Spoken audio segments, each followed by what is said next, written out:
Share बाज़ार क्या है? अगर 2024 में आप जानना चाहते हो कि शेयर बाज़ार क्या है, तो आप बिल्कुल सही वीडियो में आए हो। इस वीडियो में हम आपको डिटेल्स में नॉलेज देंगे कि शेयर बाज़ार के बेसिक्स क्या क्या है एंड शेयर बाज़ार के रिलेटेड जो टर्म्स आप सुनते हो, एनएसई, बीएसई, देन आईपीओ क्या होता है, निफ्टी, बैंक निफ्टी, सेंसेक्स, ये सारे जो टर्म्स आप सुनते रहते हो, तो ये क्या है, इनके बारे में भी हम इस वीडियो में डिस्कस करेंगे। देखो, 2024 में अगर आपको शेयर बाज़ार के बारे में नहीं पता है तो ऐसा हो नहीं सकता। आई थिंक 90% लोग, मतलब सारे लोगों को ऑलमोस्ट पता ही है कि शेयर बाज़ार क्या है, कैसे मतलब चलता है। पर फिर भी कुछ लोग ऐसे हैं जिनको अभी भी शेयर बाज़ार के बारे में उतना अच्छे से नहीं पता है, मतलब बेसिक्स कैसे रन होता है शेयर बाज़ार, तो ऐसा नहीं पता है। तो ये वीडियो बिल्कुल उनके लिए है, एकदम बेसिक्स बिगिनर के लिए ये वीडियो है।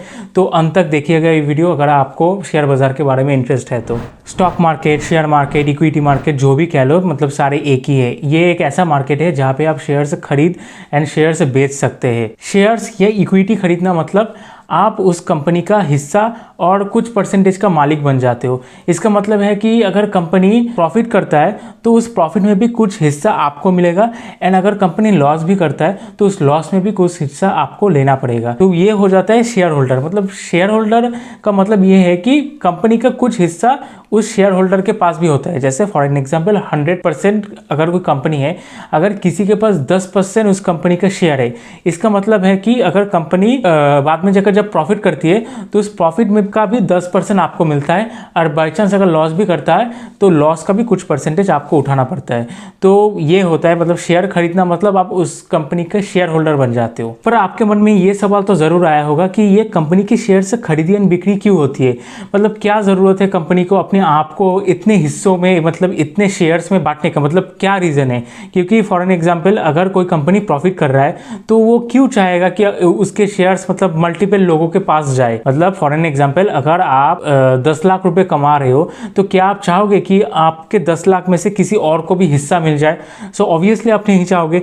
पर फिर भी ये कंपनी अपने शेयर्स क्यों रिलीज करती है, तो इसके पीछे का रीजन क्या है, तो वो भी हम समझेंगे। चलिए समझते हैं कि एक एग्जाम्पल से। फॉर एन एग्जाम्पल मैं एक बिजनेस खोलना चाहता हूँ। Let's take an example of an furniture business, जहाँ पे मैं चाहता हूँ कि एक फर्नीचर का स्टोर खोलूँ एक रीजन में।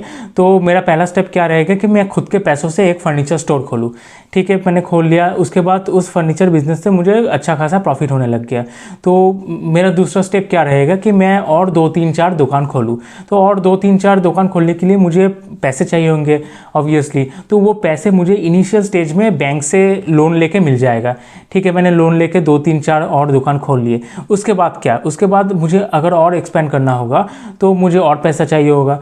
तो उतने पैसे मुझे, आई थिंक ये आपने सुना होगा, बहुत सारे इन्वेस्टमेंट फर्म्स होते हैं, वीसीज होते हैं, जो वेंचर कैपिटलिस्ट, ठीक है, बहुत बड़े बड़े एंजल इन्वेस्टर्स होते हैं। जैसे आप देखते हो कि शार्क टैंक में भी अभी बहुत सारे इन्वेस्टमेंट होते हैं। तो ऐसे इन्वेस्टर से भी हमें पैसा मिल सकता है।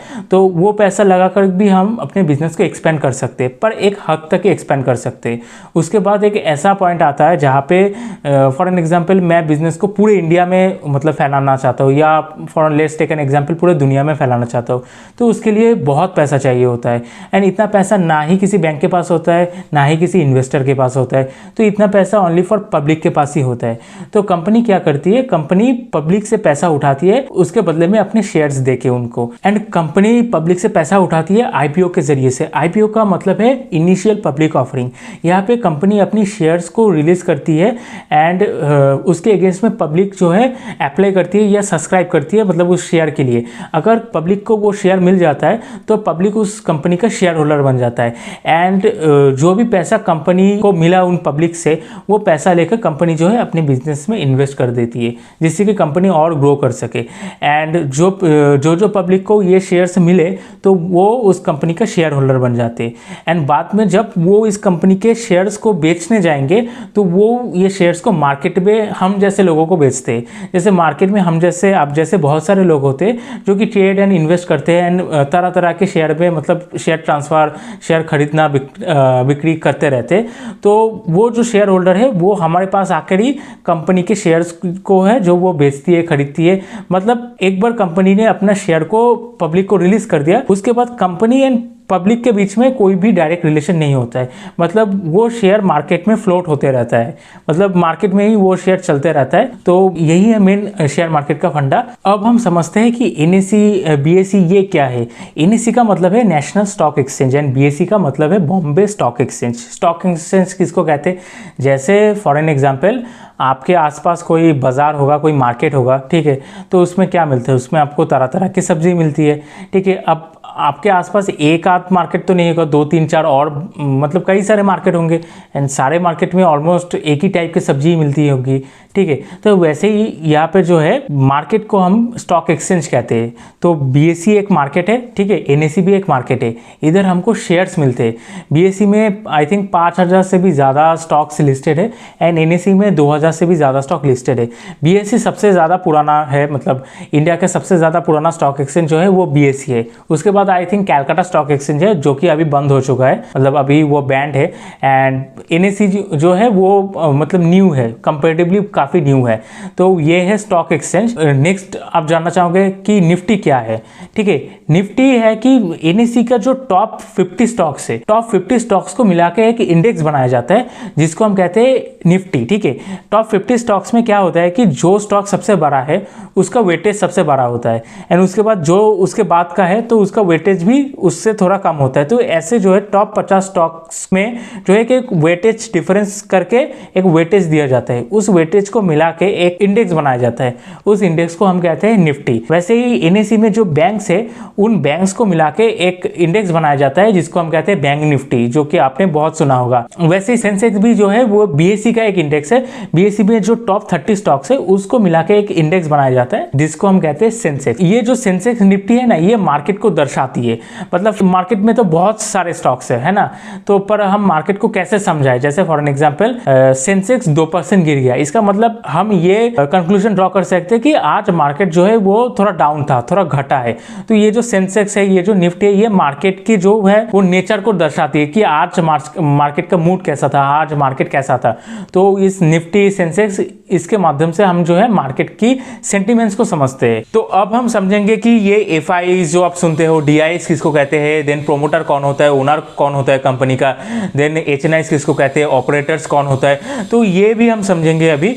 तो देखो FIs किसको कहते हैं। FIs का मतलब है फॉरेन इंस्टीट्यूशनल इन्वेस्टर, मतलब बाहर के जितने बड़े बड़े इंस्टीट्यूशंस होते हैं उनको हम FIs कहते हैं। मतलब बाहर के जितने बड़े बड़े फंड्स होते हैं, जैसे आपने सुना होगा Morgan Stanley, BlackRock, then JP Morgan, ये बहुत बड़ी बड़ी कंपनियां होती है या कह लो इन्वेस्टमेंट फर्म्स होती है। जब भी इंडियन मार्केट में जब इन्वेस्ट करते हैं तो उनको हम कहते हैं कि फॉरेन इंस्टीट्यूशनल इन्वेस्टर। मतलब इंस्टीट्यूशनल इन्वेस्टर हम उनको कहते हैं जिसके पास बहुत सारा पैसा हो, मतलब एक ऐसी कंपनी जिसके पास हजारों लाखों करोड़ों रुपए होते हैं, उनको हम इंस्टीट्यूशनल इन्वेस्टर्स कहते हैं। वैसे ही DIs भी जो है वो इंडिया के जो बड़े बड़े इन्वेस्टमेंट फर्म्स होते हैं, जैसे म्यूचुअल फंड्स हो गए, LIC जो इंश्योरेंस कंपनीज हो गए, बैंक्स हो गए, तो इनको हम कहते हैं DIs। मतलब इंडिया में जो बड़े बड़े इंस्टीट्यूशनल इन्वेस्टर्स है उनको हम डोमेस्टिक इंस्टीट्यूशनल इन्वेस्टर्स कहते हैं, DIs। जैसे DIs का एग्जांपल आप ले लो, जैसे ICICI प्रूडेंशियल हो गया, मतलब जो भी म्यूचुअल फंड्स हो गए, HDFC का म्यूचुअल फंड हो गया, तो इनको हम DIs कहते हैं। अब HNIs किसको कहते हैं। HNIs का मतलब है हाई नेटवर्थ इंडिविजुअल्स, मतलब एक इंडिविजुअल है जिसके पास बहुत सारा पैसा हो। मतलब फॉर एन एग्जांपल हम लेट राकेश झुनझुनवाला के एग्जांपल ले लेते हैं, मतलब उनके पास आई थिंक 4-5 बिलियन डॉलर्स था। तो मतलब एक इंडिविजुअल पर्सन जिसके पास खूब सारा पैसा हो, मतलब 10-20 करोड़ ऐसा कुछ हो, मतलब कंपनी नहीं है, एक बड़ी कंपनी की जैसा पैसा ना हो, पर एक इंडिविजुअल जिसके पास खूब सारा पैसा हो। जैसे आप शार्क टैंक में कई सारे शार्क्स को देखते हो, मतलब उनके पास खूब सारा पैसा है। तो एक इंडिविजुअल जिसके पास खूब सारा पैसा, उसको हम HNIs कहते हैं, हाई नेटवर्थ इंडिविजुअल्स। वैसे प्रोमोटर किसको कहते हैं। प्रोमोटर मतलब है कि जिसने जो कंपनी का फाउंडर, ठीक है, फाउंडर को हम कहते हैं प्रोमोटर, जैसे जिसने कंपनी को फाउंड किया है। और ऐसे भी कह सकते हैं जिसने कंपनी को, मतलब जो कंपनी को मैनेज करता है। जैसे हम एग्जांपल ले लेते हैं रिलायंस का एग्जांपल। रिलायंस में क्या है कि मुकेश अंबानी कंपनी को चलाते हैं, तो इधर मुकेश अंबानी बन जाते हैं कंपनी के प्रोमोटर्स, ठीक है। और जैसे एग्जांपल एग्जांपल ले लेते, पेटीएम का एग्जांपल ले लेते। तो पेटीएम में जो है कंपनी को कौन चलाता है, कंपनी के फाउंडर्स कौन है, विजय शेखर शर्मा। तो इधर विजय शेखर शर्मा बन जाते हैं प्रोमोटर। तो प्रोमोटर का मतलब सिंपल है कि जिसने कंपनी को फाउंड किया है, या कह सकते हो जो अभी कंपनी को मैनेज कर रहा है, उसे हम प्रोमोटर कहते हैं। वैसे ही ओनर कौन होता है, ओनर का मतलब है कि जिसके पास मेजॉरिटी ऑफ द कंपनी के शेयर्स से, मतलब जिसके पास मेजॉरिटी कंपनी के स्टेक है। नॉट नेसेसरीली कि प्रोमोटर ही ओनर हो एंड ओनर ही प्रोमोटर हो, मतलब ऐसा हो भी सकता है, नहीं भी हो सकता है। ओनर का सिंपल मतलब है जिसके पास ज्यादा से ज्यादा शेयर है, एंड प्रोमोटर का मतलब होता है जिसके पास जो कंपनी को चला रहा है। फिर से रिलायंस का एग्जांपल ले लेते हैं। रिलायंस में क्या है कि 50% का शेयर जो है वो मुकेश अंबानी के पास ही है। तो इधर मुकेश अंबानी कंपनी को भी चला रहे हैं, प्लस उनके पास मेजॉरिटी शेयर्स भी है। तो इधर मुकेश अंबानी प्रोमोटर भी बन जाते हैं, एज वेल एज वो ओनर भी बन जाते हैं। और एक एग्जांपल हम ले लेते हैं जोमेटो का। जैसे जोमेटो में जो है दीपिंदर गोयल जो है वो प्रोमोटर है, उनके पास 5.5% का शेयर है। एंड पर कंपनी के जोमेटो का भी आप देखोगे कि मालिक कौन है, अभी जोमेटो का मालिक जो है वो इन्फोएज है, उसके पास 13 या 14% का शेयर है, मतलब उसके पास सबसे ज्यादा शेयर है। तो वो कंपनी का ओनर बन जाता है, पर वो कंपनी का प्रोमोटर नहीं है, पर ओनर इसलिए बन जाता है क्योंकि उसके पास सबसे ज्यादा शेयर्स है। पर जो कंपनी को चला रहा है जैसे दीपिंदर गोयल, वो कंपनी के प्रोमोटर्स है। तो यही होता है प्रोमोटर एंड ओनर का जो है डिफरेंस। अब हम समझते हैं कि ऑपरेटर हम किसको कहते हैं। ऑपरेटर हम उसको कहते हैं जिसके पास खूब सारा पैसा है, या मान लो जिसके पास खूब सारा शेयर्स है, एंड उसके मर्जी से वो शेयर को इंक्रीज भी कर सकता है, शेयर के प्राइस को वो डिक्रीज भी कर सकता है। तो उसको हम ऑपरेटर कहते हैं। ऑपरेटर का सिंपल मतलब है कि एक ऐसा व्यक्ति या एक ऐसा कंपनी जिसके बाहर निकलने से या पैसा डालने से जो है शेयर प्राइस में बहुत सारा इंक्रीज हो सकता है, उसको हम ऑपरेटर कहते हैं। ऑपरेटर कई तरह के होते हैं, मतलब ऐसा भी हो सकता है जैसे कोई ओनर भी ऑपरेटर हो सकता है, या ऐसा भी हो सकता है कि कोई बाहर वाला इन्वेस्टर भी ऑपरेटर हो सकता है। जैसे एग्जांपल ले लेते हैं हर्षद मेहता। हर्षद मेहता भी एक तरीके का ऑपरेटर था।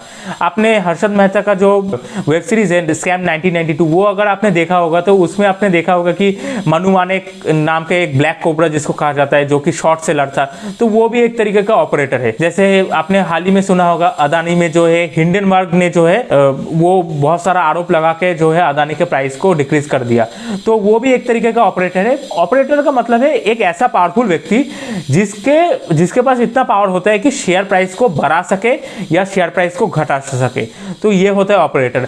आई थिंक आपको अभी सारे जो है बेसिक टर्म्स शेयर मार्केट के बारे में आपको क्लियर हो चुके होंगे। ऐसे अगर आप इंफॉर्मेटिव वीडियोस देखना चाहते हो तो like and share and subscribe कर दीजिए। एंड नेक्स्ट वीडियो आप किस बारे में चाहते हो, मतलब इन्वेस्टमेंट, ट्रेडिंग, मतलब ये सब बारे में अगर आप वीडियो चाहते हो तो आप कमेंट में बताओ। अगर आप चाहते हो कि आईपीओ के बारे में और डिटेल में डिस्कस किया जाए कि आईपीओ में कैसे इन्वेस्ट करते हैं, ठीक है, तो कमेंट में आप आईपीओ लिखिए, तो अगला वीडियो हम आईपीओ पे बनाएंगे।